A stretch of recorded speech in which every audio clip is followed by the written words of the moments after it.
من تبعهم بإحسان إلى يوم الدين أما بعد فإخواني في الدين وأخواتي في الله kaum muslimin wal muslimat yang saya cintai dan saya muliakan, rahimani wa rahimakumullah. Semoga Allah Azza wa Jalla senantiasa mencurahkan rahmatnya kepada kita sekalian.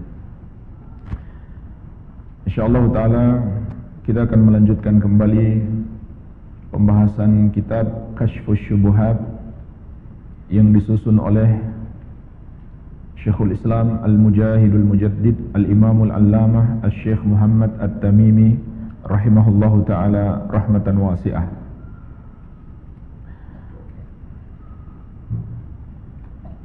Kita sampai pada ucapan penulis rahimahullahu ta'ala. Ini masih dalam bagian muqaddimah. Ini adalah pertemuan yang kelima dan memasuki bagian akhir dari muqaddimah. InsyaAllah bagian pertemuan yang akan datang kita mulai masuk dalam pembahasan syubhatnya satu persatu. Penulis rahimahullah ta'ala berkata, "Idza arafta annama qulta laka min ma'rifati qalbin." Kalau engkau telah memahami apa yang telah aku katakan kepadamu, bahwasanya tauhid itu harus betul-betul dikenali dengan hati. Maksudnya dipahami baik-baik. Memahami tauhid dan memahami hakikat kalimat la ilaha illallah ini harus kita pahami dengan baik. Dan pada pertemuan sebelumnya telah kita jelaskan bahwa orang-orang musyrik jahiliyah itu tahu arti la ilaha illallah. Itulah sebabnya mereka menolak. Bukan hanya menolak, marah. Bahkan marah besar kepada Rasulullah SAW. Padahal Rasulullah SAW hanya mengatakan kepada mereka, ucapkan la ilaha illallah. Tapi mereka marah besar karena mereka mengerti arti la ilaha illallah, yaitu harus memurnikan ibadah hanya untuk Allah dan mengingkari, menyalahkan serta meninggalkan semua yang mereka sembah selain Allah. Padahal itu adalah keyakinan mereka sudah bertahun-tahun lamanya, diwariskan dari nenek moyang mereka. Itulah yang membuat mereka marah besar. Karena Rasulullah SAW menyalah-nyalahkan, mensyirik-syirikan, mengkufur-kufurkan yang mereka sembah selain Allah. Padahal Nabi SAW hanya mengatakan ucapkan la ilaha illallah. Itu yang mereka tahu, itu yang mereka pahami dari la ilaha illallah. Berarti itu menganggap mereka selama ini sesat, menganggap mereka selama ini musyrik, kafir, karena beribadah kepada selain Allah. Maka sungguh aneh kalau ada orang yang mengaku muslim hari ini, dia tidak tahu arti la ilaha illallah yang diketahui oleh orang-orang jahiliyah yang bodoh, orang-orang musyrik yang bodoh di zaman jahiliyah. Tapi itulah kenyataannya. Hari ini tidak sedikit orang yang mengaku muslim, tapi dia tidak pahami arti la ilaha illallah. Kalimat la ilaha illallah yang mengharuskan dia beribadah hanya kepada Allah, dan tidak boleh sedikit pun dia menyembah kepada selain Allah. Tetapi dia masih mempersembahkan ibadahnya kepada selain Allah. Kalimat la ilaha illallah yang mengharuskan dia menyalahkan semua agama yang mengajarkan peribadahan kepada selain Allah. Tetapi dia tidak mau mengkafirkan orang yang beragama selain Islam. Padahal semua agama selain Islam mengajarkan peribadahan kepada selain Allah. Dia anggap semua agama sama. Itu banyak orang yang mengaku muslim di hari ini seperti itu. Maka Syekh menjelaskan kepada kita, harus betul-betul kita pahami arti la ilaha illallah, makna tauhid. Ini inti ajaran Islam. Wa arafta syirka billahi alladhi qala Allah Ta'ala fihi. Kalau kita sudah paham arti la ilaha illallah, maka kita pun akan mengetahui bahaya kesyirikan yang telah Allah ingatkan dalam firman-Nya, innallaha la yaghfiru an yushraka bihi wa yaghfiru ma duna dzalika liman yasha. Sesungguhnya Allah tidak akan mengampuni dosa mempersekutukannya, dan akan mengampuni dosa selain itu bagi siapa yang Dia kehendaki. Surat An-Nisa ayat 48 dan 116. Jadi ketika kita memahami tauhid, maka kita pun tahu hakikat syirik dan bahayanya. Apa bahayanya? Dalam ayat ini Allah ingatkan, dosa syirik adalah dosa yang tidak terampunkan. Maksudnya, kalau pelakunya sampai mati tidak bertobat. Adapun kalau dia bertobat, maka Allah akan mengampuninya. Sedangkan dosa lain, walaupun pelakunya tidak bertobat sampai mati, apakah itu riba, atau khamar, atau judi, atau korupsi, apapun itu, selain kesyirikan dan kekafiran, pelakunya sampai mati tidak bertobat, maka kata Allah, wa yaghfiru ma duna dzalika liman yasha. Dia masih ada harapan mendapatkan ampunan kalau Allah menghendaki. Oleh karena itu, status pelaku dosa besar selain dosa kesyirikan dan kekafiran, pertama, di dunia dia tidak boleh dikatakan kafir, karena di akhirat kata Allah masih mungkin dia diampuni. Yang kedua, kalau di akhirat, maka nasibnya tahta masyiatillahi azza wa jalla, di bawah kehendak Allah. Insya'a azabahu wa insya'a ghafara lahu. Kalau Allah menghendakinya di azab, maka diazab. Kalau Allah menghendakinya diampuni, maka diampuni. Itulah nasib pelaku dosa besar, sebesar dan sebanyak apapun yang dia lakukan. Sampai mati dia enggak tobat, asalkan bukan dosa syirik dan dosa kekafiran. Adapun dosa syirik, Allah tidak akan ampuni kalau tidak tobat sampai mati. Maka inilah bahaya syirik. Kemudian orang yang berbuat dosa besar tadi, kalau Allah menghendaki diazab, maka azabnya tidaklah kekal. Kemudian kata Syekh, wa arafta dinallahi alladhi ba'atha bihi ar-rusul min awwalihim ila akhirihim. Dan engkau pun tahu agama Allah yang dengannya Allah utus seluruh para rasul dari awal sampai akhir. Alladzi la yaqbalullahu min ahadin siwahu, yaitu agama yang Allah wajibkan kepada setiap hamba dan tidak Allah terima apapun selain itu, yaitu agama yang mengajarkan tauhid. Inilah ajaran seluruh para nabi dan rasul. Sebagaimana juga Allah tegaskan di surat An-Nahl ayat ke-36. Walaqad ba'atsna fi kulli ummatin rasula an i'budullaha wajtanibut tagut. Dan sungguh kami telah mengutus pada setiap umat itu seorang rasul. Setiap rasul menyerukan, wahai kaumku, sembahlah Allah dan jauhilah tagut. Jauhilah semua yang disembah selain Allah. Inilah agama seluruh para nabi dan rasul. Inti ajaran mereka.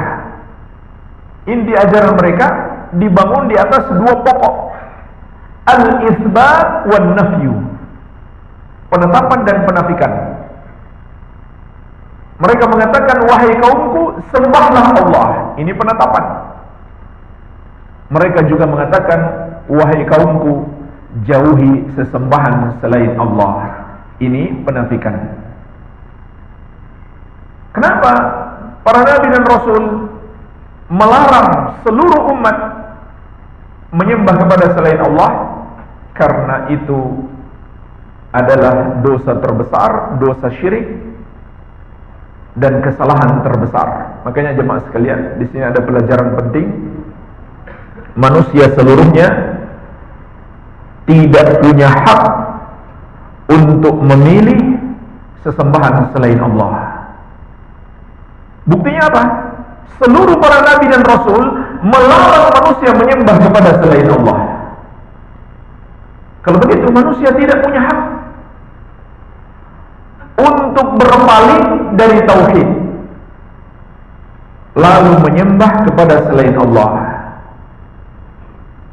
Sebagaimana manusia tidak punya hak untuk memilih agama selain Islam. Seluruh manusia wajib memilih Islam. Mereka tidak punya hak untuk memilih selain Islam. Kenapa jemaah sekalian? Karena kalau dia memilih selain Islam, dia akan terjatuh pada dosa syirik, menyembah kepada selain Allah. Karena hanya Islam yang mengajarkan peribadahan kepada Allah yang satu saja, tidak ada yang lain, hanya Islam. Kalau kita mengatakan manusia itu merdeka, suka-suka dia memilih agama yang dia sukai, dia bebas, dia punya hak, sama saja kita mengatakan boleh dia menyembah kepada selain Allah. Berarti kita menentang ajaran seluruh para nabi dan rasul. Oleh karena itu, ucapan tersebut adalah kekafiran. Pendapat tersebut adalah kekafiran. Kalau ada yang mengatakan manusia merdeka, bebas, punya hak untuk memilih siapa yang dia hendak dia sembah, atau memilih agama yang hendak dia anut, terserah dia nggak boleh disalahkan. Maka ucapan ini menentang dakwah seluruh para nabi dan rasul alaihi wassalatu wassalam. Nggak mungkin benar kalau begitu. Jadi manusia tidak punya hak untuk memilih agama selain Islam. Makanya Allah tegaskan, Inna dina indallahil Islam. Sesungguhnya agama yang diridhoi di sisi Allah hanya Islam. Dan Allah tegaskan, wa may yabtaghi ghairal islami dinan fala yuqbala min wa huwa fil akhirati minal khasirin. Dan barang siapa yang mencari selain Islam sebagai agama baginya, tidak akan diterima daripadanya. Allah tidak akan terima. Dan dia di akhirat kelak termasuk orang-orang yang merugi. Dan dalam hadis riwayat Muslim dari Abu Hurairah radhiyallahu anhu, Rasulullah sallallahu alaihi wasallam bersabda, "Wallazi nafsi biyadihi la yasma'u bi ahadun min hadhihi al-ummah yahudiyyun wala nasraniyyun thumma mata wa lam yu'min billadhi ursiltu bihi illa kana min ashabin nar." Demi Allah yang jiwaku ada di tangannya, tidaklah satupun umat ini, tidaklah satupun manusia yang pernah mendengarkan tentang ajaran yang aku bawa, yaitu Islam, apakah dia seorang Yahudi atau seorang Nasrani, kemudian dia mati sebelum masuk Islam, maka dia termasuk penghuni neraka. Ini pemahaman Rasulullah SAW terhadap ayat-ayat yang menegaskan hanya Islam agama yang benar, hanya Islam yang diterima oleh Allah Azza wa Jalla. Allah tidak menerima selain Islam. Jadi nggak boleh lagi ada pemahaman yang lain.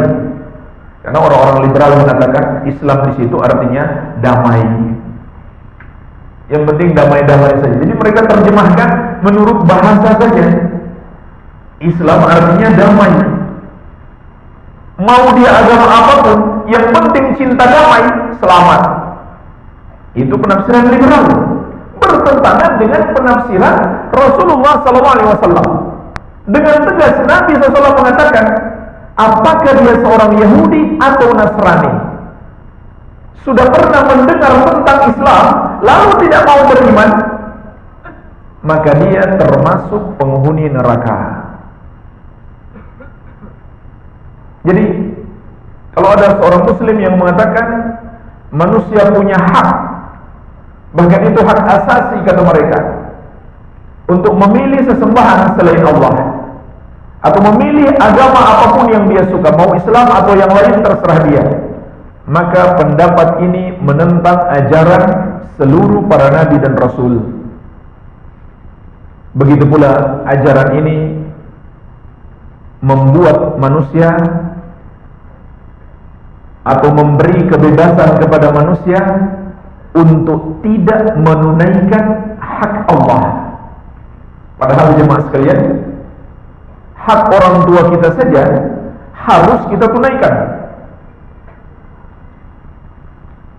Kita tidak punya pilihan lain kecuali harus menunaikannya. Kita nggak ada pilihan, mau ditunaikan silakan, mau tidak ditunaikan juga tidak apa-apa. Nggak seperti itu kan? Wajib kita tunaikan sebagai anak.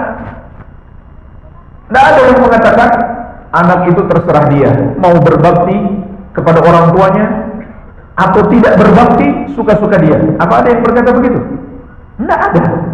Semua mengatakan anak wajib berbakti kepada orang tua. Tapi bagaimana dengan hak Allah? Hak Allah tentu lebih besar. Apa hak Allah? Dalam hadis Bukhari dan Muslim dari Mu'adz bin Jabal radhiyallahu anhu, Rasulullah sallallahu alaihi wasallam menegaskan, "Haqqullahi 'alal 'ibadi ay ya'buduhu wa la yusyriku bihi syai'a." Hak Allah atas para hamba adalah mereka beribadah hanya kepadanya dan tidak mempersekutukannya dengan sesuatu apapun, tidak menyembah selain dia, tidak menuhankan selain dia. Itulah hak Allah.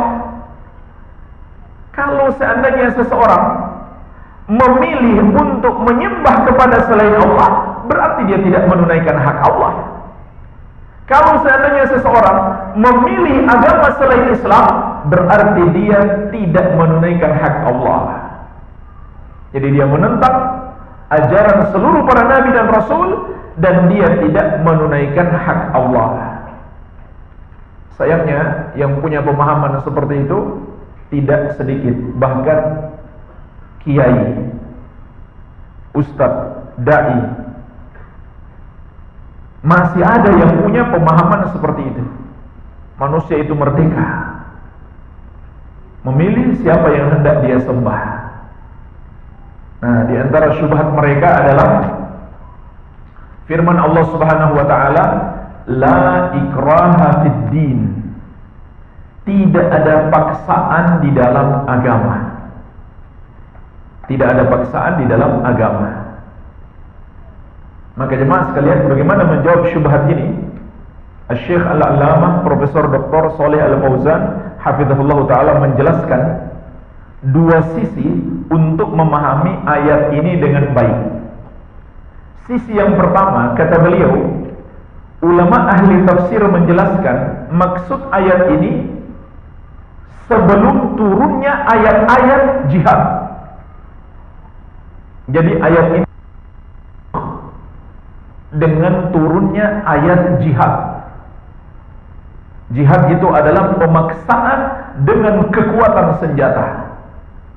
Rasulullah SAW mendatangi satu kaum, mendatangi orang-orang kafir, dan beliau kasih 3 pilihan. Pilihan yang pertama, masuk Islam. Pilihan yang pertama, masuk Islam. Pilihan yang kedua, menjadi kafir zimmi, orang kafir yang hidup di bawah kekuasaan kaum muslimin. Tujuannya apa jemaah sekalian? Supaya umat Islam masih punya kesempatan mendakwahi mereka. Dan itu yang dilakukan Nabi dan para sahabat terhadap kafir zimmi, didakwahi. Orang-orang kafir yang tinggal di negeri kaum muslimin didakwahi dan bukan dizolimi, bahkan wajib dilindungi. Maka mereka didakwahi. Kalau seandainya manusia punya hak untuk memilih agama selain Islam, ngapain kita repot-repot mendakwahi dia? Kan dia boleh saja memilih agama selain Islam. Kenapa Nabi SAW mengajak mereka masuk Islam? Kalau dia boleh memilih selain Islam atau boleh menyembah kepada selain Allah. Ini pilihan yang kedua. Pilihan yang ketiga adalah perang, jihad. Kalau tidak mau nomor satu, tidak pula nomor dua, berarti mau yang ketiga, menghadapi kekuatan jihad kaum muslimin. Baik, ini sisi yang pertama untuk memahami ayat la ikraha fid din, tidak ada paksaan dalam agama. Itu hukum yang lama sudah mansuh dengan hukum yang baru, yaitu perintah untuk berjihad. Sisi pemahaman yang kedua adalah, kalaupun kita katakan ayatnya masih berlaku, tapi maknanya yang tidak mungkin dipaksa adalah hatinya. Sedangkan fisiknya dipaksa dengan jihad. Walaupun jihad yang dimaksud di sini tidak seperti yang dilakukan oleh teroris, tapi jihad yang syar'i. Contohnya itu tadi, jihad yang syar'i, dimulai dengan dakwah terlebih dahulu, bukan langsung diperangi begitu saja, dibom, dibunuh, tidak. Nabi SAW dakwahi mereka, ayo masuk Islam. Gak mau masuk Islam, masih ada pilihan yang kedua, supaya kita masih punya kesempatan mendakwahinya demi menyelamatkan dia supaya masuk surga. Kalau tidak mau, baru diperangi. Jadi gak sama dengan yang dilakukan oleh para teroris. Jadi sisi yang kedua adalah yang tidak mungkin dipaksa itu adalah hatinya. Gak ada orang yang bisa memaksa hati, karena kita gak tahu isi hati orang. Bisa saja ada orang yang mengaku beriman, mengucapkan syahadat la ilaha illallah, tapi hatinya kufur. Dia tidak meyakini. Itulah yang namanya orang munafik. Hati nggak mungkin dipaksa. Kita nggak tahu isi hati orang.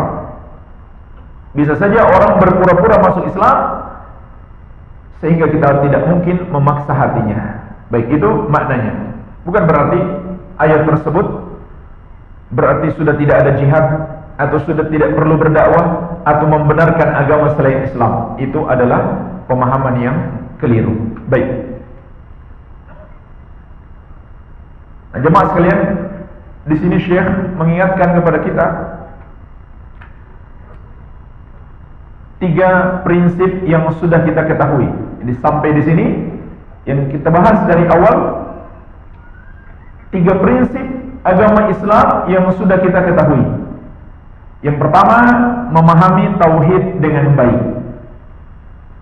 Yang kedua, memahami bahaya syirik.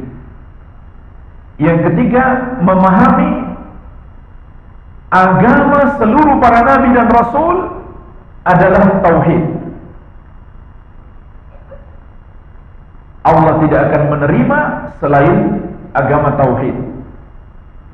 Dalam hal ini pada umat akhir zaman tentunya agama Islam yang dibawa oleh Nabi Muhammad SAW. Jadi ini sudah kita ketahui. Kalau begitu kata Syekh, wa arafta ma asbaha ghalibun nas fihi minal jahli bihada afadaka faidatain. Ketika engkau juga mengetahui, ini tambahkan yang keempat, ketika engkau juga telah mengetahui apa yang terjadi pada kebanyakan orang hari ini, yaitu tidak mengetahui 3 prinsip yang penting tadi. Tauhid, menjauhi syirik, dan satu-satunya agama yang benar. Banyak orang sudah tidak mengetahui. Ini fakta. Maka ini memberikan kepadamu 2 faidah. 4 poin ini memberikan kepadamu 2 faidah. Poin yang pertama, pentingnya tauhid. Yang kedua, bahaya syirik. Yang ketiga, agama yang diterima oleh Allah. Yang keempat, keadaan manusia hari ini kebanyakannya yang tidak tahu dengan prinsip agama. Maka ini memberikan kepadamu 2 faidah, 2 pelajaran. Ini memberikan kepadamu 2 pelajaran penting. Al-ula, al-farhu bifadlillahi wa birahmatihi. Yang pertama, wajib bagi kita untuk bergembira dengan anugerah yang Allah berikan kepada kita dan rahmatnya. Apa anugerah yang Allah berikan kepada kita dan rahmatnya? Ilmu yang sahih dan taufik untuk mengamalkan ilmu tersebut. Ini wajib kita bergembira. Kenapa? Karena ternyata tidak semua orang yang Allah berikan nikmat ini. Dan ini lebih baik dari seluruh kenikmatan dunia. Kama qala ta'ala, sebagaimana firman Allah, "Qul bifadlillahi wa rahmatihi fabidzalika falyafrahu huwa khairun mimma yajma'un." Surat Yunus ayat ke-58. Katakan, wahai Muhammad, sampaikan kepada umatmu dengan anugerah dari Allah dan rahmatnya kepadamu, maka dengan itu hendaklah mereka bergembira, hendaklah mereka senang. Itu lebih baik daripada dunia yang mereka kumpulkan. Jadi jemaah sekalian, ini perintah Allah kepada kita.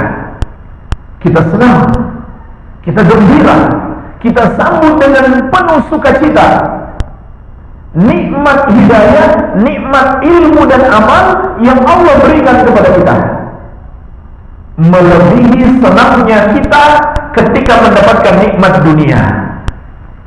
Allah berikan kepada kita nikmat dunia, kita senang. Seharusnya kita lebih senang lagi nikmat hidayah, nikmat ilmu dan amal. Kenapa? Karena enggak semua orang Allah berikan nikmat ini. Semua orang yang Allah cintai dan Allah benci, Allah berikan nikmat dunia. Bahkan bisa jadi orang yang Allah benci, nikmat dunianya yang justru paling banyak, sebagai istidraj kepadanya, yaitu dia mendapatkan hukuman, mendapatkan azab dalam rupa kenikmatan. Itulah istidraj. Jadi Allah berikan dunia kepada orang yang Allah cintai dan kepada orang yang Allah benci. Sedangkan hidayah hanya Allah berikan kepada orang yang Allah cintai. Makin besar hidayah yang kita miliki, itu pertanda makin besar pula kecintaan Allah kepada kita. Tapi dunia bukan pertanda cinta Allah kepada hamba. Allah berikan nikmat dunia kepada hamba bukan sebuah pertanda cinta Allah kepada hamba, kecuali kalau hamba itu menjadi orang yang bersyukur atas nikmat dunia tersebut, maka dia pun mendapatkan, barulah dia mendapatkan cinta Allah. Tapi kalau dia tidak bersyukur, sebenarnya nikmat dunia yang Allah berikan kepadanya hanyalah musibah, bukan nikmat, hanyalah malapetaka. Bagaimana kata para ulama salaf dahulu, kullu nikmatin la tuqarribu minallahi fahiya baliyah. Setiap nikmat yang tidak mendekatkan diri kepada Allah, itu hanyalah musibah. Ini jemaah sekalian, faidah yang pertama. Bersyukur, senang dengan hidayah yang Allah berikan kepada kita. Wa afadaka aidan. Adapun faidah yang kedua, al-khawful azim. Al-khawf al-azim, rasa takut yang besar. Hendaklah kita memiliki rasa takut yang besar, yaitu takut jangan sampai nikmat hidayah ini hilang. Di satu sisi kita senang atas nikmat hidayah ini, dan di sisi lain kita harus punya rasa takut yang besar. Jangan sampai nikmat hidayah ini hilang dari kita. Ini jemaah sekalian yang kedua, pelajaran yang kedua. Kalau kita tahu pentingnya tauhid, dan kita pun tahu betapa banyaknya manusia bahkan mengaku muslim tapi tidak paham tauhid dengan benar, maka kita harus takut jangan sampai nikmat ini hilang dari kita. Kenapa jemaah sekalian? Kata Syekh, fa innaka idza arafta anna al-insan yakfuru bi kalimatin yukhrijuha min lisanihi. Karena engkau telah mengetahui seseorang itu bisa menjadi kafir hanya karena satu kalimat yang dia keluarkan dari lisannya. Jadi harus takut bisa hilang nikmat ini hanya gara-gara satu kalimat. Hati-hati. Kalau begitu jemaah sekalian, ini kata Syekh pelajaran yang kedua, wajib takut. Dari sini tercabang pelajaran berikutnya. Apa itu? Wajib mempelajari ilmu tauhid. Dan harus kita lebih semangat dalam mempelajari ilmu tauhid. Begitu pula mengamalkan dan mengajarkan kepada orang lain. Karena hanya dengan satu kalimat saja bisa hilang tauhid kita dan terjerumus dalam dosa syirik. Kemudian kita menjadi orang-orang yang merugi di dunia dan di akhirat. Maka kita harus takut. Hati-hati, dengan satu kalimat seseorang bisa menjadi kafir. Wa qad yaquluha wa huwa jahilun. Padahal bisa jadi orang yang mengatakan itu dalam keadaan bodoh, nggak ngerti. Maka ini menunjukkan kepada kita bahaya kejahilan, bahaya kebodohan. Maka hendaklah kita semangat belajar. Fala yu'dzar bil jahli. Karena kata Syekh, tidak ada uzur terhadap kebodohan. Ketika seorang mengucapkan kata kekufuran, tidak ada uzur baginya. Apa maksud Syekh di sini? Maksud beliau, kalau dia sendiri nggak mau belajar, itu maknanya. Banyak orang yang salah paham dengan ucapan Syekh di sini. Mereka mengira ini berlaku umum untuk semua orang yang melakukan kekafiran dan dia tidak mengetahui dia pantas divonis kafir. Ini salah paham. Yang dimaksudkan oleh Syekh, kalau dia termasuk al-mu'rid, orang yang berpaling, nggak mau belajar, maka tidak berlaku baginya uzur. Uzur itu berlaku terhadap orang yang mau belajar dan berusaha belajar, hanya saja belum menemukan orang yang mengajarinya dengan baik. Dari lahir sampai dewasa, dia hidup di lingkungan yang mengajarkan kesyirikan tersebut. Tidak pernah menemukan ustadz atau dai yang bisa mengarahkannya kepada ajaran yang benar.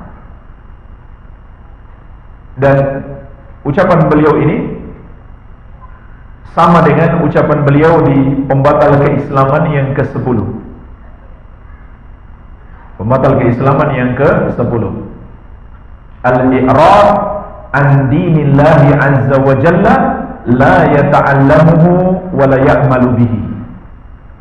Berpaling dari agama Allah, tidak mau mempelajarinya, tidak mau pula mengamalkannya. Maka orang seperti ini yang sengaja berpaling, gak mau belajar, tidak ada uzur baginya. Tapi banyak orang salah paham, mengira syekh mengkafirkan semua orang yang terjerumus dalam kekafiran. Dan jemaah sekalian, orang yang salah paham dalam pengkafiran itu ada 3 jenis. Orang yang salah paham terhadap pengkafiran. Golongan yang pertama, golongan yang memusuhi dakwah Ahlus Sunnah, golongan yang suka berbuat syirik dan suka berbuat bid'ah. Apa kesalahpahaman mereka? Mereka menganggap Ahlus Sunnah suka mengkafirkan. Ahlus Sunnah juga mereka namakan Wahabi. Jadi maksud saya golongan itu yang suka menamakan Ahlus Sunnah dengan Wahabi. Mereka bilang Wahabi itu takfiri. Makanya Wahabi itu Khawarij juga kata mereka. Sama bahayanya dengan Syiah kata mereka. Suka mengkafirkan. Kenapa mereka bilang begitu? Karena gagal paham, tidak berhasil membedakan mana pengkafiran terhadap perbuatan dan mana pengkafiran terhadap pelaku. Jadi Ahlus Sunnah, apa yang mereka sebut Wahabi, membagi pengkafiran itu menjadi 2, at-takfirul mutlaq wa at-takfirul muayyan. Pengkafiran mutlak, pengkafiran yang sifatnya umum. Maksudnya pengkafiran terhadap perbuatan, tidak menunjuk person tertentu, individu tertentu. Ini yang pertama. Yang kedua, at-takfirul muayyan, pengkafiran terhadap muayyan, individu tertentu. Misalkan menyebut namanya, si fulan kafir. Ini 2 hal yang berbeda. Saya berikan contoh pengkafiran terhadap perbuatan atau at-takfirul mutlak. Kalau seandainya kita mengatakan barang siapa yang menyembelih untuk selain Allah, maka dia kafir. Maka dia kafir. Apa syarat yang harus kita penuhi untuk bisa mengucapkan ini? Kita punya dalilnya. Apa dalilnya? Fasholli li rabbika wanhar. Salatlah dan menyembelihlah hanya untuk Rabbmu. Kalau begitu menyembelih adalah ibadah. Menyembelih adalah ibadah. Beribadah kepada selain Allah adalah kesyirikan dan kekafiran. Syaratnya hanya 1. Kita punya dalil, itu adalah kekafiran. Kalau kita nggak punya dalil, maka kita termasuk orang yang berbicara tanpa ilmu. Dan ini dosa besar sekali. Untuk menghukumi ini kufur, ini tidak kufur, atau ini syirik, ini bid'ah, tapi kita nggak punya ilmu, maka termasuk dosa besar, termasuk orang yang berdusta atas nama Allah. Jadi hati-hati jemaah sekalian. Setiap orang yang berbicara tentang hukum syariat, kalau dia tidak punya ilmu, dia berbicara atas nama Allah. Kalau dia nggak berdasarkan ilmu, berarti dia berdusta atas nama Allah. Nah jemaah sekalian, perhatikan dengan baik. Ketika kita mengatakan orang yang menyembelih untuk selain Allah, maksudnya untuk pengagungan dan pendekatan diri, seperti menyembelih untuk para jin, maka kita katakan dia kafir. Tapi itu tidak bermakna kita menganggap kafir setiap muslim yang melakukan itu. Tidak, nggak bermakna begitu. Jangan salah paham. Mereka salah paham. Mereka mengira setiap orang muslim yang terjerumus dalam dosa itu sudah kita kafirkan. Itu namanya salah paham. Sama dengan memahami hadis kullu bid'atin dhalalah wa kullu dhalalatin finnar. Ketika kita menyampaikan hadis ini, mereka bilang bahwa kita mengatakan semua masuk neraka kecuali kita saja tidak. Lalu makanya munculkan ungkapan mereka, surga sudah mereka kafling. Ini karena salah paham. Jadi tidak mutlak jemaah sekalian ketika kita mengatakan amalan ini menjerumuskan ke neraka. Itu tidak berarti kita menghukumi setiap orang yang melakukannya pasti masuk neraka. Tidak. Tidak bermakna seperti itu. Kalau ada yang memahami seperti itu, dia gagal paham. Sama dengan pengkafiran. Ketika kita mengatakan orang yang menyembelih untuk para jin,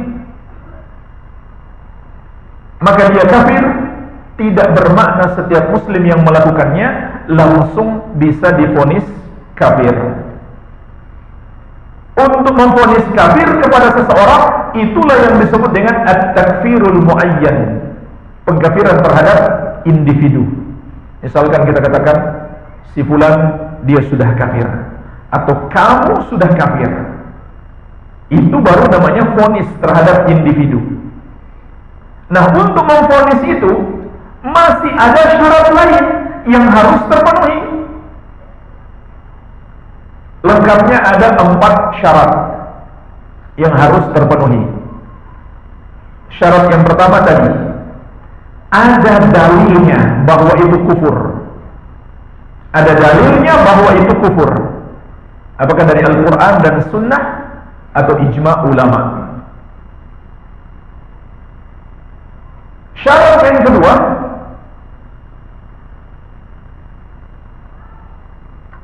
dipastikan yang melakukan itu adalah mukallaf. Ini syarat yang kedua.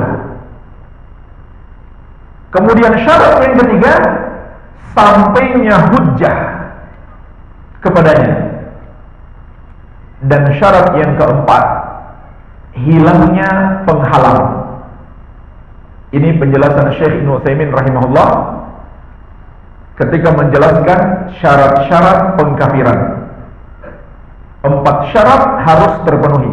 Yang pertama, ada dalilnya bahwa perbuatannya kufur. Yang kedua, dia mukallaf, akil balik. Kalau orang gila, percuma mengkafirkan orang gila. Dia bukan mukallaf, atau dia tidak sadar melakukannya, mabuk misalkan. Kemudian yang ketiga, bulughul hujjah, sampai hujjah kepadanya. Tidak kita kafirkan sampai dia memahami hujjah yang telah kita sampaikan. Bukan sekedar kita sampaikan hujjah, bahkan dia paham. Karena ada orang menyampaikan hujjah tapi dia tidak bisa memahamkan dengan baik. Kemudian yang keempat, boleh dikafirkan apabila hilang penghalang-penghalang dalam pengkafiran. Nah, jemaah sekalian, apa saja itu penghalang dalam pengkafiran? Ada 4 juga.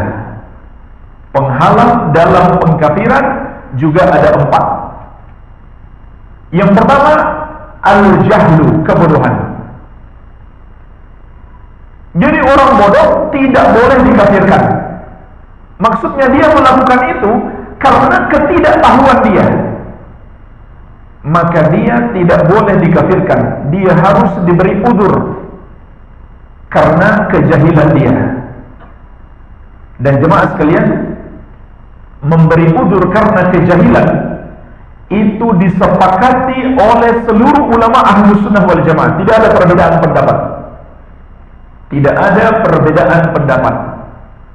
Sebagaimana disebutkan oleh Syekh Al-Allamah Profesor Dr. Muhammad Bazmul, hafizahullah taala. Beliau adalah guru besar di Universitas Ummul Qura Makkah.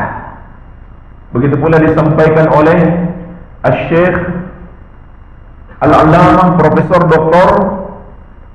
Sulaiman Ar-Ruhaili, hafizahullah taala. Beliau adalah guru besar di Universitas Islam Madinah. Bahwa ulama seluruhnya sepakat tidak ada perbedaan pendapat berlaku al-udhru bil jahl,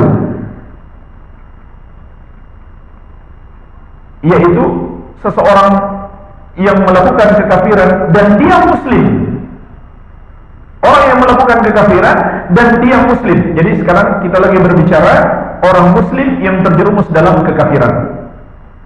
Maka sepakat ulama, dia diberi uzur karena kebodohan dia, ketidaktahuan dia.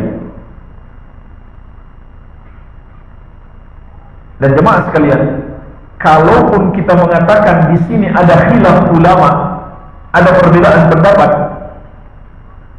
maka Syekh Ibnu Utsaimin rahimahullah di dalam syarah beliau terhadap kitab ini, kitab yang sedang kita bahas, beliau mengatakan al-ikhtilaf fi mas'alatil udhri bil jahl kaghairihi min al-ikhtilaf al-fiqhiyah al-ijtihadiyah.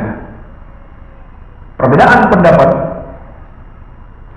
terkait masalah uzur bil jahl, diberi uzur terhadap pelaku kekafiran karena kebodohan, sama dengan masalah-masalah perbedaan pendapat fikih yang lainnya yang sifatnya ijtihad.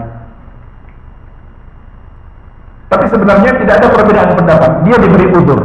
Hanya ulama kemudian beda pendapat siapa yang pantas diberi uzur. Nah, kata Syekh Utsaimin, ini perbedaan pendapat yang kembali kepada ijtihad ulama. Nah, di dalam kaidah Ahlus Sunnah, perbedaan ijtihad tidak boleh melahirkan permusuhan. Ini penting sekali dipahami. Yang melahirkan permusuhan itu kalau terjadi perbedaan prinsip, seperti perbedaan antara Ahlus Sunnah dengan Syiah. Ahlus Sunnah wajib memusuhi Syiah, atau Ahlus Sunnah dengan Khawarij, dan lain-lain. Adapun perbedaan yang berangkat dari ijtihad itu tidak boleh melahirkan permusuhan.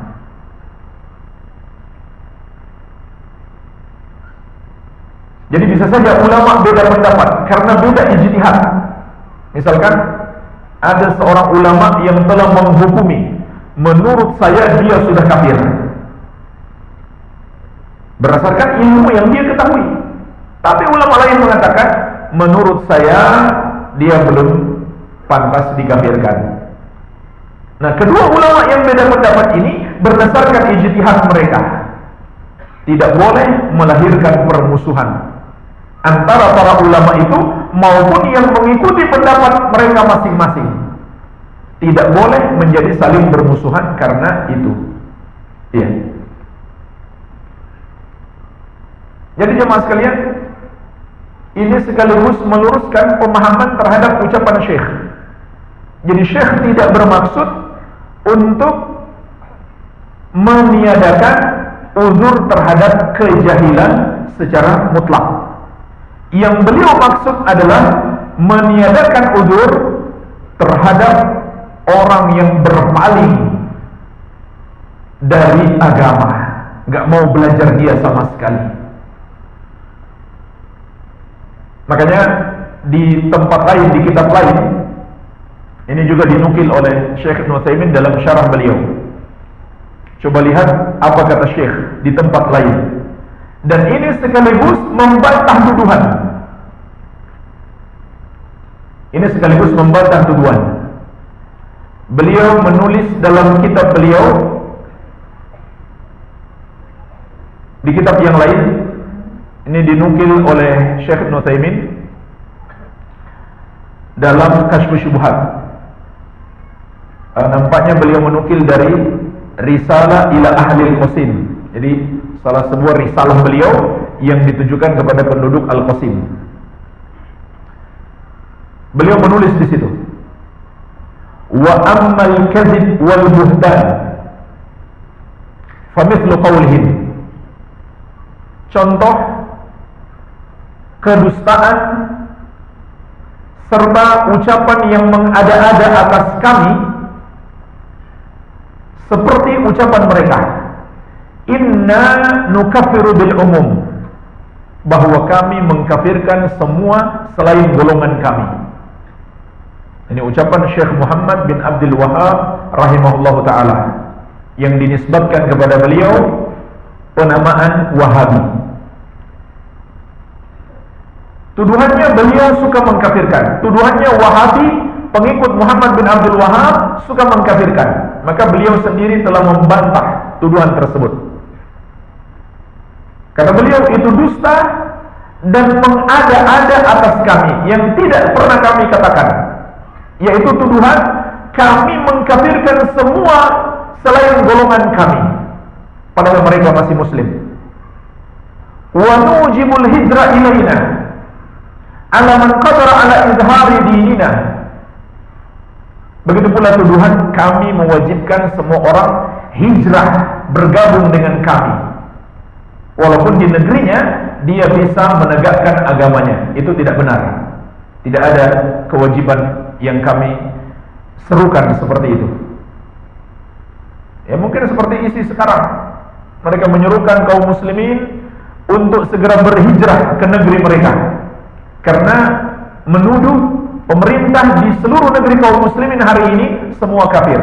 Tuduhan yang sama pernah ditujukan kepada Syekh, tapi kalau ISIS mungkin betul, tapi kepada Syekh tidak betul. Beliau sendiri membantah. Wa inna nukaffir man lam yukaffir. Juga tuduhan kami mengkafirkan orang yang tidak ikut mengkafirkan siapa yang kami kafirkan. Itu bohong. Wa man lam yuqatil. Begitu pula tuduhan kami mengkafirkan orang yang tidak mendukung kami dalam peperangan. Itu juga bohong. Wa mithlu hadza wa ad'afuhu. Dan tuduhan-tuduhan seperti ini kata Syekh banyak. Fa kullu hadza min al-kadhib wal buhtan alladhi yasudduna bihi an-nas an dinillahi wa rasulih. Ini semuanya adalah dusta dan tuduhan yang tidak benar. Kami enggak pernah melakukan itu. Yang mereka maksudkan sebenarnya hanya ingin menghalangi manusia dari agama Allah dan Rasulnya. Nah, perhatikan jemaah sekalian berikutnya. Sekarang beliau berbicara tentang orang yang berbuat syirik di zaman beliau. Wa idza kunna la nukaffir man 'abada sanam alladhi 'ala 'Abdul Qadir. Apabila kami tidak mengkafirkan orang yang menyembah berhala di kuburan Abdul Qadir. Maksud beliau mereka jadikan kuburan itu sebagai sesembahan mereka. Berdoa kepada penghuni kubur, bergantung hati kepadanya, bertawakal kepadanya, dan berdoanya terkadang bukan lagi supaya diteruskan kepada Allah, tidak. Minta wali itu yang mengabulkan doa mereka, walaupun dua-duanya kufur. Wassalam alladzi ala qabri Ahmad al-Badawi. Begitu pula orang-orang yang menyembah patung, maksudnya yang berbuat syirik di kuburan Ahmad al-Badawi. Jadi mirip dengan orang-orang yang berbuat syirik di kuburan para wali di negeri kita. Tapi ini di Arab. Yang diperlakukan seperti itu kuburan Abdul Qadir Jilani dan Ahmad al-Badawi di Mesir. Wa amsalihima, dan kuburan-kuburan yang semisal. Maka kami tidak mengkafirkan mereka li ajli jahlihim, dikarenakan kebodohan mereka. Wa adami man yunabbihuhum, dan tidak ada yang memperingatkan mereka, tidak ada yang menegakkan hujjah atas mereka. Jadi jelaslah ucapan beliau dalam Kasyfus Syubhat yang kita pelajari ini bukan bermaksud meniadakan uzur bil jahal sama sekali.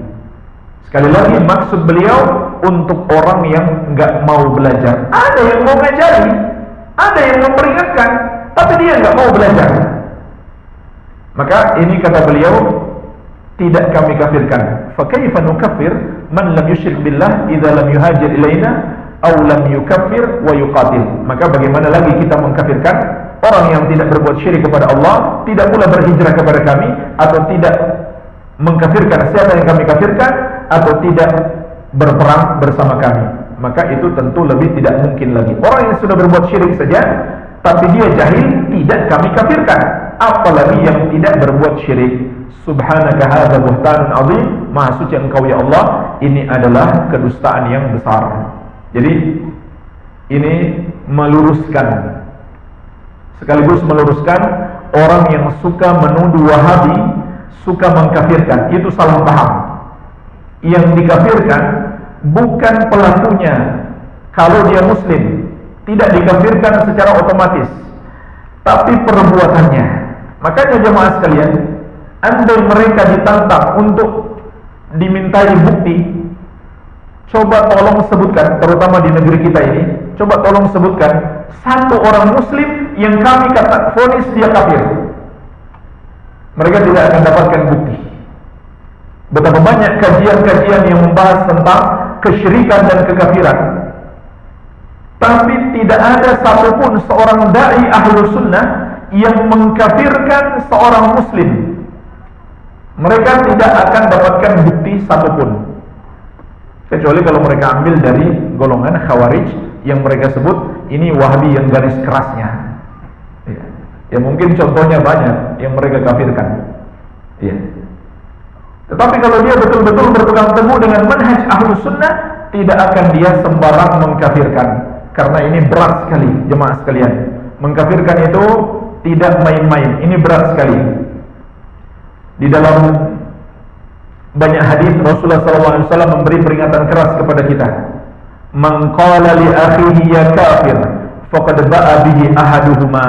Siapa yang mengatakan kepada saudaranya wahai kafir, maka ucapan itu akan kembali kepada salah satu dari keduanya.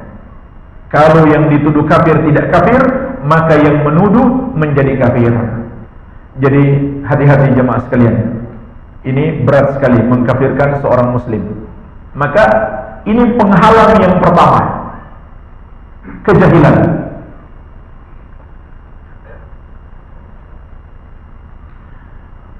Apa dalilnya? Kejahilan itu bisa menjadi penghalang dalam pengkafiran. Banyak dalilnya.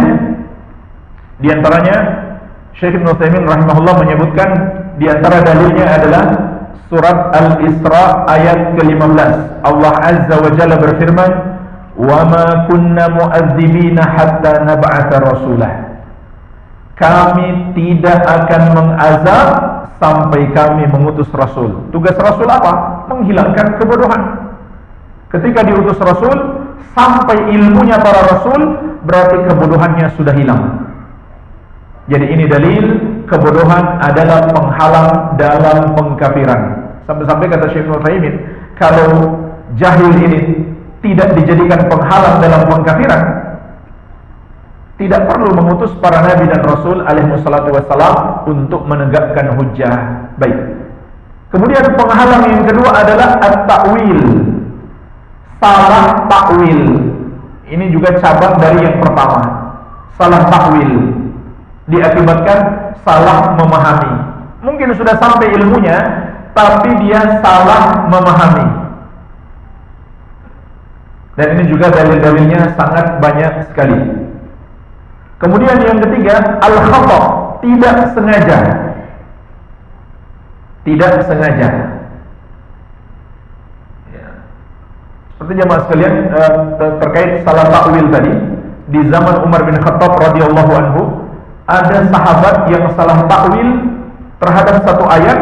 Beliau mengira ayat itu membolehkan khamar bagi orang yang beriman dan bertakwa, dia nggak apa-apa minum khamar. Maka Umar radhiyallahu anhu meluruskan kesalahpahaman mereka. Dan ini kekafiran, karena menghalalkan khamar adalah kekafiran. Kalau minum khamar dosa besar, tapi kalau menghalalkan khamar adalah kekafiran. Jadi sahabat tersebut tidak dikafirkan oleh Umar karena dia salah takwil, bukan bermaksud untuk menghalalkan yang haram, tapi hanya salah memahami. Lalu setelah diluruskan, dia kemudian rujuk kepada pemahaman yang benar. Kemudian yang ketiga adalah khata', enggak sengaja, tidak sengaja. Ini penghalang pengkafiran yang ketiga, tidak sengaja. Dalilnya apa? Di antaranya hadis Anas bin Malik radhiyallahu anhu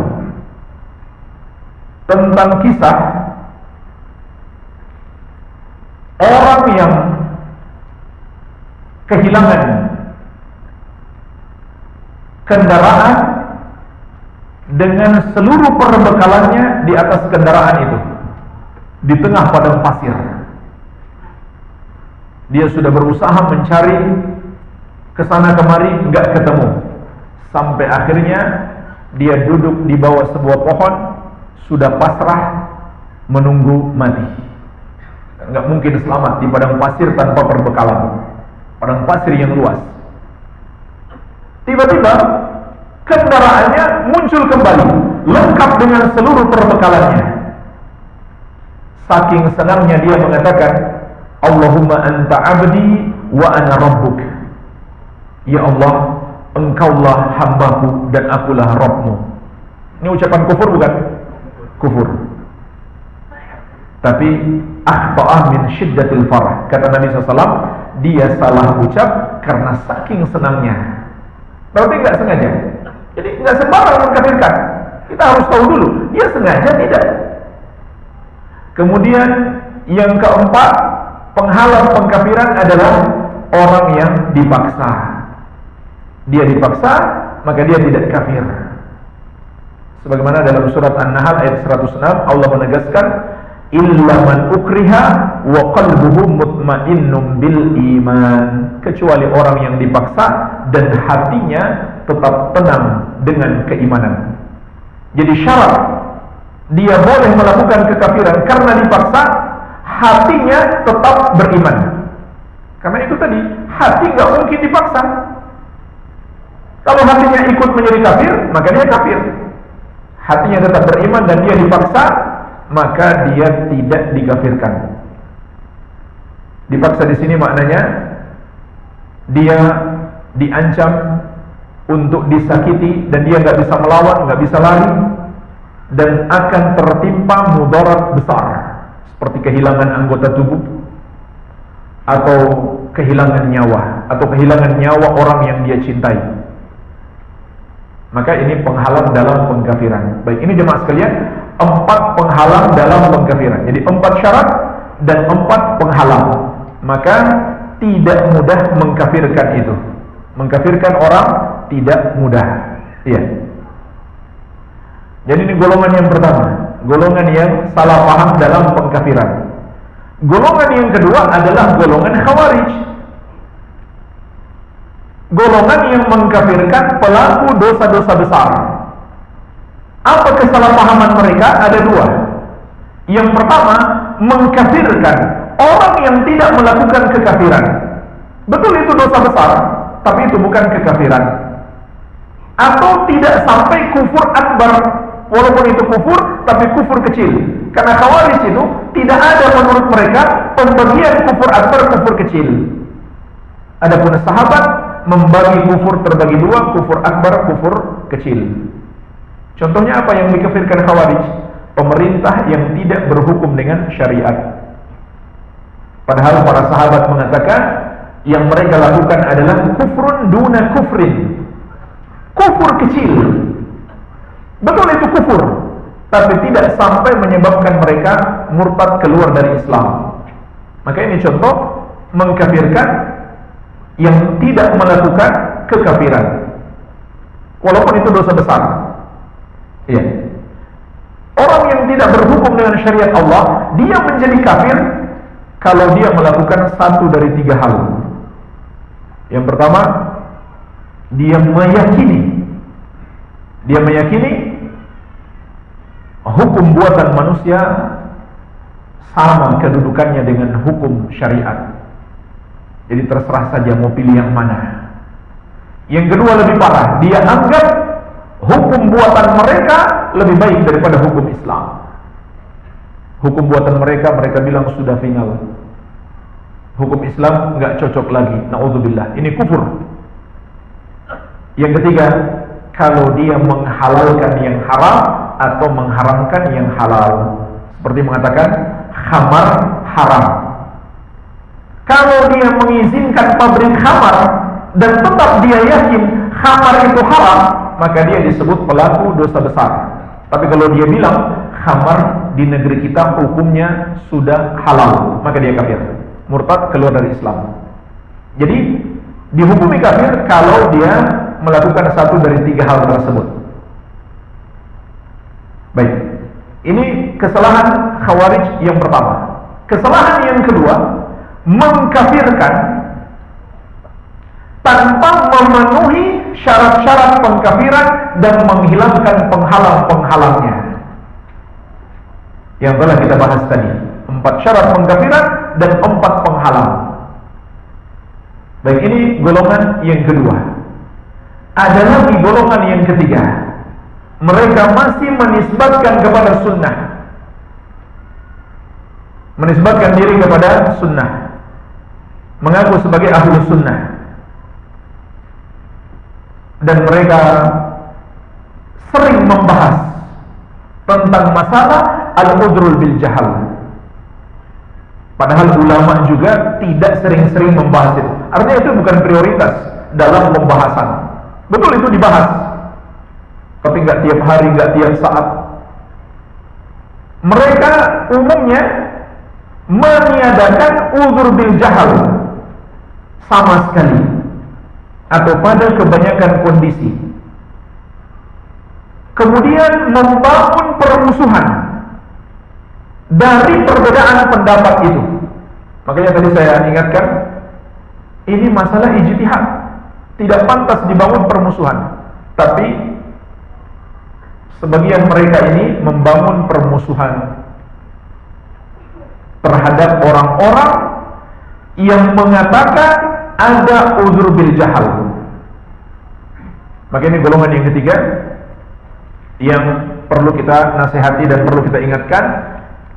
Di antara kesalahpahaman mereka karena salah memahami ucapan Syekh Muhammad bin Abdul Wahab ini. Beliau mengatakan tidak ada uzur bagi kejahilan. Padahal di tempat lain beliau jelas-jelas memberi uzur kepada orang yang berbuat syirik di kuburnya Syekh Abdul Qadir Al-Jilani dan Ahmad Badawi. Makanya para ulama menjelaskan maksud beliau dalam ucapannya di kitab ini adalah tidak ada uzur bagi orang yang berpaling dari menuntut ilmu. Karena dia tidak mau menuntut ilmu, dia jadi bodoh. Karena bodoh terjerumus di dalam syirik. Orang seperti ini tidak ada uzur baginya, karena dia sengaja tidak mau belajar, sengaja tidak mau belajar. Ya. Jadi ini sekaligus jawaban. Ini banyak sekali pertanyaan terkait dengan ini. Bagaimana nasib ayah saya? Dulu pergi ke dukun, sekarang sudah mati ayah saya. Mereka dia masih muslim atau kafir? Muslim. Yakin dia muslim, karena belum terpenuhi padanya syarat-syarat pengkafiran, dan dia bodoh. Jadi sekarang jemaah sekalian, kita sedang berbicara tentang orang muslim yang melakukan kekafiran. Tidak otomatis dia divonis kafir. Adapun kalau dia sudah jelas-jelas kafir atau belum masuk Islam, jangan ragu mengatakan dia kafir. Barang siapa tidak mengkafirkan mereka, dia jadi kafir. Itu juga pembatal keislaman. Penulis menyebutkan di pembatal keislaman yang ketiga, man lam yukaffiril musyrikin aw syakka fi kufrihim aw sahhaha mazhabahum kafara. Barang siapa tidak mengkafirkan orang kafir, tidak mengkafirkan orang musyrik, atau membenarkan kekafiran mereka, atau ragu mereka kafir atau tidak, maka dia pun kafir. Ini kalau orangnya betul-betul kafir. Siapa itu orang kafir? Non muslim. Kalau kita tidak mengatakan mereka kafir, maka kita menjadi kafir seperti mereka berdasarkan kesepakatan ulama. Tidak ada perbedaan pendapat. Pertanyaannya jemaah sekalian, bagaimana dengan orang-orang kafir yang tidak pernah mendengarkan dakwah Islam? Apakah mereka juga diberi uzur? Untuk menghukumi mereka kafir di dunia tidak diberi uzur, tetap kita sebut dia kafir. Tetapi di akhirat, Imam Ibnu Qayyim rahimahullah dalam kitab beliau Thariqul Hijratain menyebutkan sejumlah dalil orang-orang kafir yang di dunia belum sampai dakwah kepada mereka, belum sampai ilmu, maka Allah akan menguji mereka dengan diutusnya Rasul kepada mereka di akhirat sebagai ujian kepada mereka. Dan itu masuk dalam keumuman ayat, wa ma kunna mu'adzibina hatta nab'atsa rasulah. Kami tidak akan mengazab sampai kami mengutus Rasul. Jadi di akhirat diutus Rasul kepada mereka. Kalau mereka beriman, maka mereka digolongkan bersama orang-orang beriman. Kalau mereka kufur terhadap Rasul tersebut, digolongkan kepada orang-orang kafir. Tapi itu di akhirat. Adapun di dunia, kita sikapi mereka sebagai orang kafir. Jadi misalkan ada orang tinggal di hutan, tidak beragama Islam, kita anggap dia kafir. Kalau tiba-tiba dia muncul di kampung kita, kemudian wafat, tidak boleh kita kuburkan di pekuburan kaum muslimin. Walaupun dia tinggal di hutan, gak pernah belajar, tidak pernah ada dai yang datang ke sana berdakwah kepadanya. Jadi ini untuk orang kafir. Baik, jemaah sekalian, mungkin kita cukupkan dulu. Ini sudah ada pertanyaan.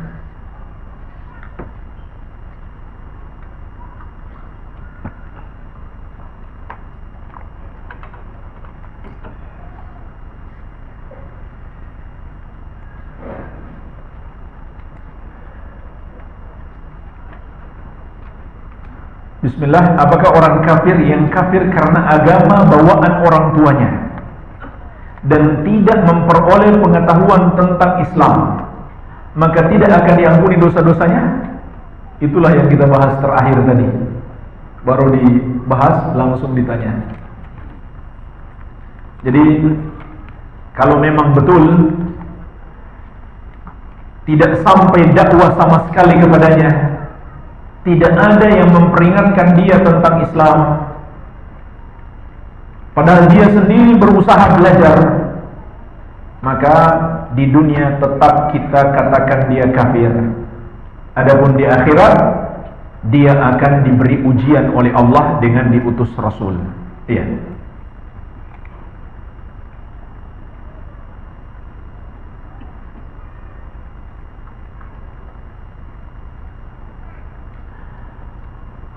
Saya belum lama mengenal sunnah, dan sebelumnya saya banyak memiliki buku tentang pelajaran Islam seperti tata cara sholat dan lain-lain.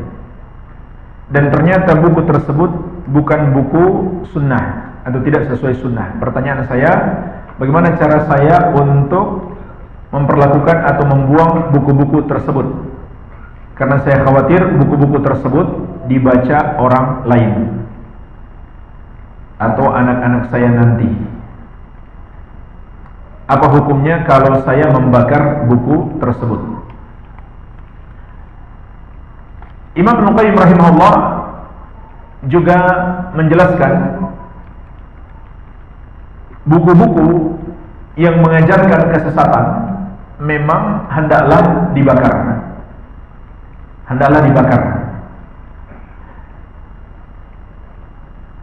Atau buku-buku yang bisa mendatangkan kemudaratan, hendaklah dimusnahkan dengan cara dibakar. Bahkan dulu para sahabat membakar mushaf Al-Quran yang mereka khawatirkan bisa memunculkan perselisihan. Lalu mereka sisakan satu mushaf saja supaya umat Islam bersatu dengan mushaf tersebut. Tentu tidak ada kesesatan di dalam mushaf Al-Quran, tetapi sahabat khawatir memunculkan perselisihan, maka mereka membakar mushaf Al-Quran selain mushaf yang dikumpulkan oleh Utsman atau yang diperintahkan oleh Utsman untuk dikumpulkan demi persatuan umat. Ini luar biasa, sahabat menjaga persatuan, dan itu sepakat seluruh sahabat, tidak ada yang mencela ketika Al-Quran itu dibakar. Kalaupun ada, pada akhirnya sepakat. Apalagi kalau buku-buku yang mengandung kesesatan. Jadi orang yang membakar Al-Quran, hukumnya kembali kepada niatnya. Kalau dia niat menghinakan, maka dia kafir. Tapi kalau dia justru niat untuk memuliakan, maka baik. Nah, jemaah sekalian, buku-buku yang di situ ada kesesatan, mungkin di situ ada nama-nama Allah, iya kan? Ada nama Allah, atau ada ayat Al-Quran, atau ada hadis Nabi SAW, sehingga tidak patut kalau kita lempar di tempat sampah atau kita biarkan berdebu. Lebih baik dibakar menjadi musnah.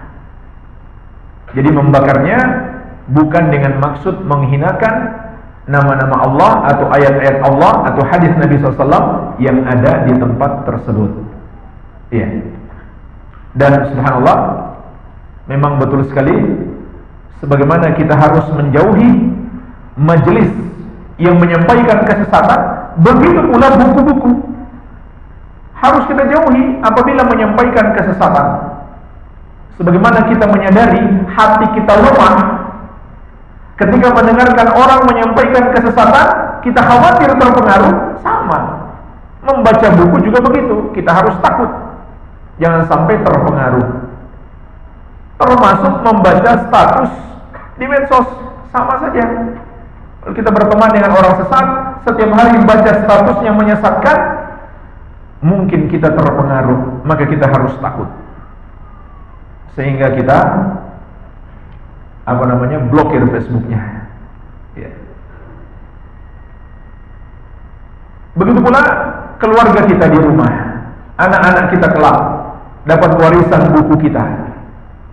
Ini perlu kita khawatirkan, jangan sampai mereka menjadi tersesat karena buku-buku tersebut.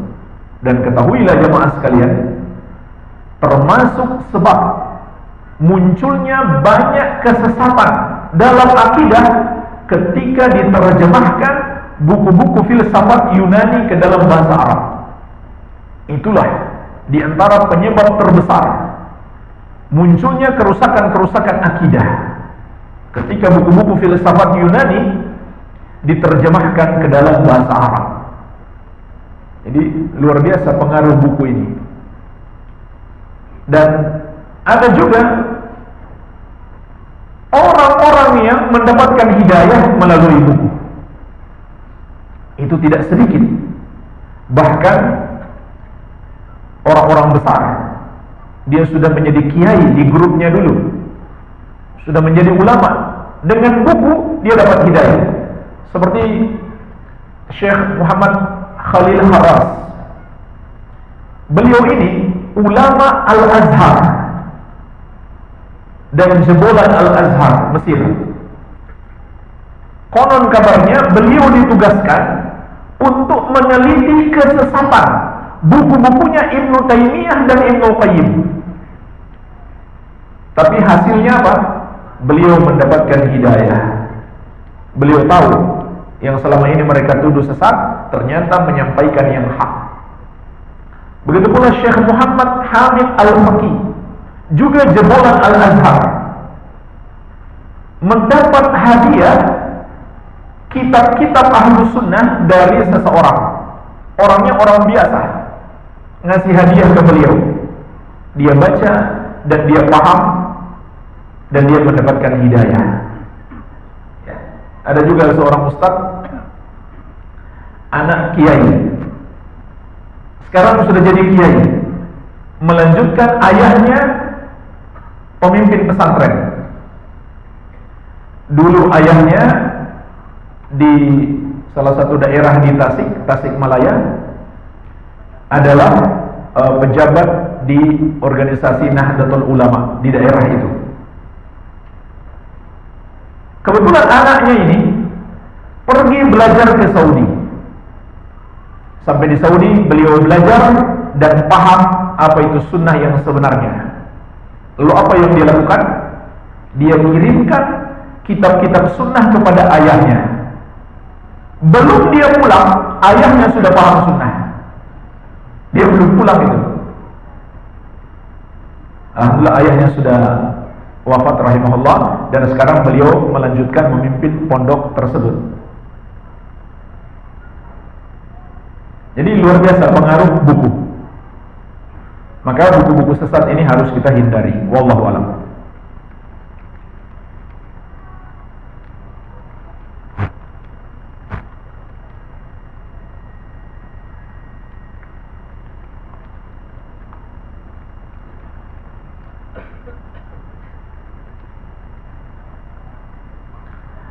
Kalau ada seorang yang mengatakan,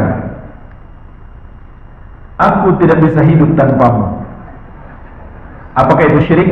Ya, itu ucapan syirik. Tapi kalau dia tidak bermaksud dengan hati, maka itu syirik kecil. Maka itu adalah syirik kecil.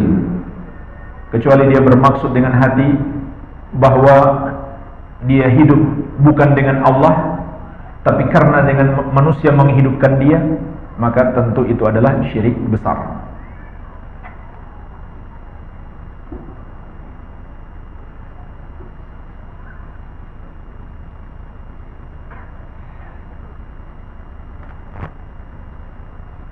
Bolehkah akhwat memakai perhiasan cincin di depan non mahram? Tidak boleh. Surat An-Nur ayat ke-31 Allah mengatakan, wala yubdina zinatahunna illa libu'ulatihinna aw abaihinna, al-ayah. Janganlah para wanita menampakkan perhiasannya kecuali kepada suaminya atau kepada ayahnya sendiri. Kemudian disebutkan sejumlah mahram, disebutkan semua mahramnya dan sesama wanita. Oleh karena itu, tempat perhiasan itu juga batasan aurat antara wanita dengan mahramnya. Melebihi tempat perhiasan itu sudah nggak boleh. Perhiasan gelang di tangan, di lengan, maka di atasnya lengan sudah nggak boleh lagi. Mahram melihat. Jadi nggak boleh seorang wanita misalkan pakai baju singlet di depan mahramnya, nggak boleh. Batas aurat yang boleh dilihat mahramnya adalah tempat perhiasan. Perhiasan di leher, kalung. Leher ke bawah nggak boleh lagi, walaupun mahram. Perhiasan di kaki, gelang kaki, betis tempatnya. Betis ke atas nggak boleh lagi terlihat oleh mahram ataupun sesama wanita. Jadi perhiasan wanita, walaupun wanita boleh pakai emas, bukan berarti dia boleh menggunakannya di hadapan non mahram. Perhiasan itu kan untuk mempercantik, memperindah. Wanita itu hanya boleh memperindah dirinya di depan suaminya, boleh juga terlihat mahramnya. Kalau terlihat kecantikan, keindahan atau hal yang menarik dari seorang wanita oleh bukan mahramnya, itulah arti tabarruj. Wala tabarrajna tabarrujal jahiliyatil ula. Tabarruj itu artinya wanita yang menampakkan perhiasannya kepada laki-laki yang bukan mahramnya, bukan pula suaminya.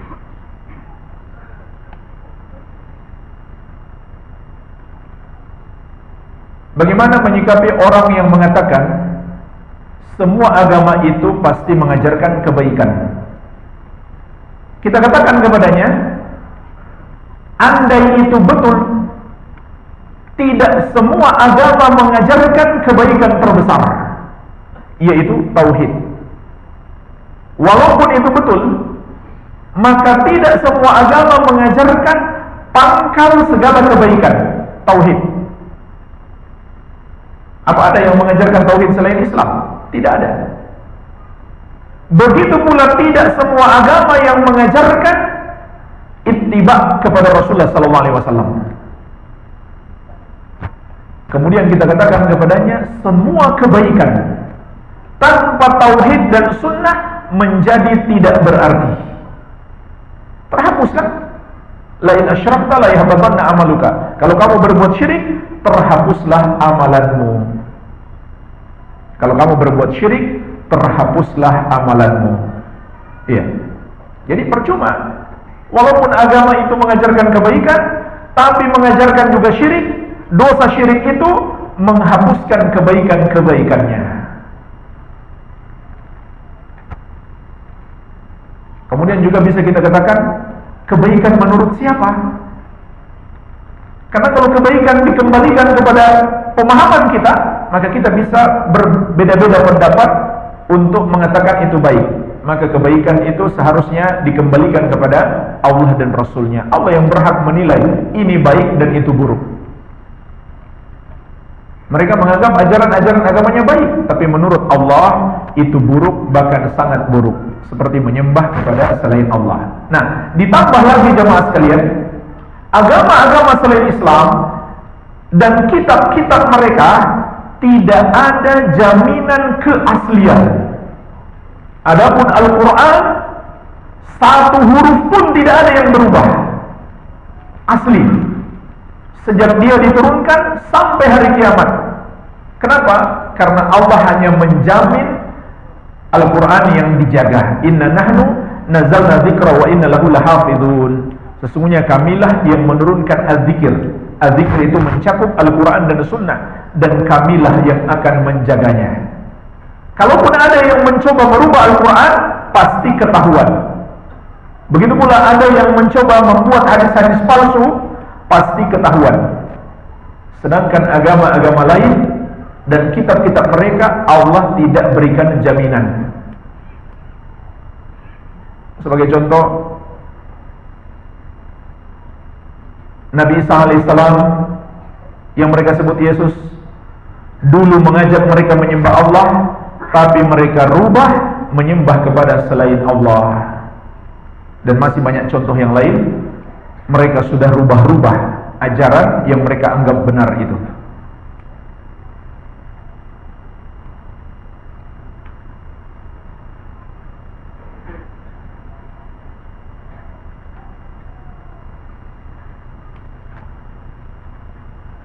Ada orang lain yang tidak terima dengan hijrah kita, lalu membuka aib kita, mengancam kita dengan aib dan masa lalu kita.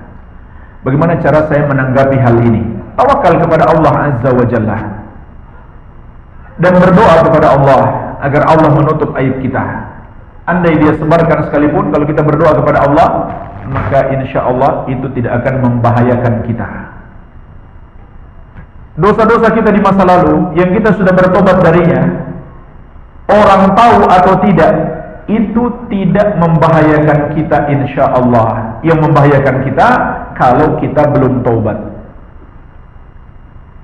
Dan yang paling penting adalah bagaimana kita di hadapan Allah, bukan bagaimana kita di hadapan manusia. Walaupun tersebar aib-aib kita, lalu manusia mencela kita, itu nggak ada bahaya bagi kita. Yang bahaya kalau Allah murka kepada kita. Jadi nggak usah khawatir. Celaan manusia justru menambah pahala bagi kita, pahala sabar.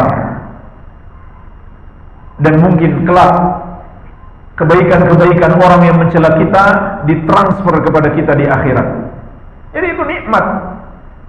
Kalau mereka menggibah kita, makin banyak yang menggibah kita, maka bisa jadi Allah berikan pahala-pahala mereka kepada kita di akhirat kelak. Jadi nggak usah khawatir selama kita sudah bertobat dan taat kepada Allah Azza wa Jalla.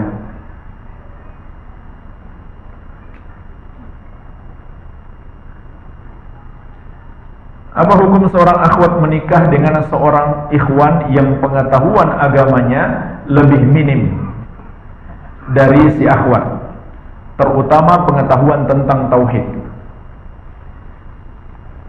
Selama dia muslim dan agamanya baik, walaupun mungkin ilmu wanita lebih tinggi daripada ilmu laki-laki, maka tidak mengapa.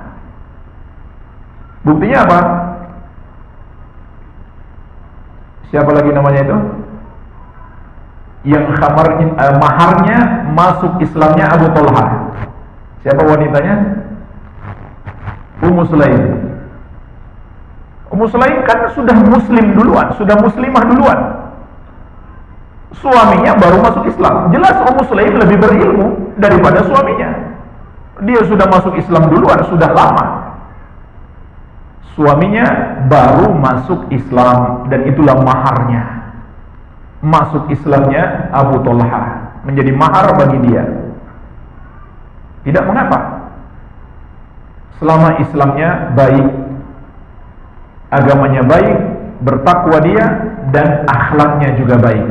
Itu adalah syarat yang ditetapkan oleh Rasulullah SAW. Bukan syarat yang laki-lakinya harus lebih berilmu daripada wanitanya, bukan syarat. Karena Nabi SAW mengatakan, "Idza atakum man tardawna dinahu wa khuluquhu fazawwijuhu, fa illam taf'alu takun fitnatun fil ard aw fasadun 'arid." Kalau datang kepadamu orang yang melamar putrimu yang kamu ridhoi karena kebaikan agamanya dan akhlaknya. Ini dua syaratnya. Kebaikan agama, kebaikan akhlak. Apa maksudnya kebaikan agama? Akidahnya dan manhajnya lurus. Dia seorang ahlu sunnah, tidak berpaham khawarij, tidak berpaham syiah dan golongan-golongan sesat lain. Itu maksudnya kebaikan agama. Kemudian yang kedua, baik akhlaknya. Ini jamaah sekalian, pentingnya akhlak. Padahal sebenarnya akhlak pun bagian dari agama. Tapi kenapa Nabi SAW menyebutkan lagi akhlaknya juga harus baik, untuk memberi penekanan pentingnya akhlak bagi seorang muslim, begitu pula sebagai kriteria untuk dijadikan suami. Maka kata Nabi SAW, nikahkan dia. Kalau kalian tidak nikahkan, akan terjadi fitnah di muka bumi dan kerusakan yang luas. Fitnah di sini maksudnya adalah tersebarnya hubungan-hubungan terlarang, berpacaran, bahkan berzina, karena nikah dipersulit. Ini persis seperti peringatan Nabi SAW terjadi di hari ini. Nikah dipersulit, maka tersebar fitnah dan kerusakan di muka bumi. Tapi maksud hadis ini, diterima lamarannya kalau akhwatnya suka. Kalau dia nggak suka, nggak bisa dipaksa dengan hadis ini. Karena dalam syariat, wanita boleh menolak laki-laki kalau tidak suka secara fisik atau dari sisi harta. Tidak masalah, itu mubah. Itu hukumnya mubah bagi seorang wanita. Ya. Hanya saja kita nasihatkan jangan dijadikan itu sebagai tolak ukur utama. Ya. Jadi tidak masalah walaupun lebih minim ilmunya, asalkan manhajnya lurus, akidahnya benar, ibadahnya baik dan berakhlak mulia. Ya.